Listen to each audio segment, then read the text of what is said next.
Computer সফটওয়্যারের topic কোর্সের মধ্যে আমরা যেটা আজকে শুরু করব সেটা হচ্ছে স্পেশাল পারপাস সফটওয়্যার বা স্পেশাল পারপাস অ্যাপ্লিকেশান।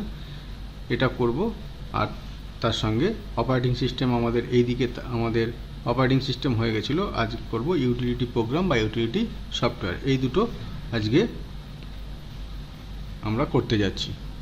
তো স্পেশাল পারপাস সফটওয়্যারের মধ্যে কী কী আছে? স্পেশাল পারপাস নামের মধ্যেই বুঝতে পারছো যে স্পেশাল কোনো কাজে এগুলো ব্যবহার হয়। এগুলো নর্মালি এমনি কোনো ডাটা এন্ট্রি বা ওয়ার্ড এক্সেল এই ধরনের এগুলো নয়।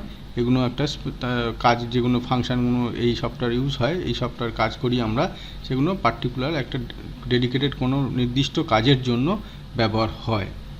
যেমন ধরো 1 নম্বরটা inventory management system and purchasing system.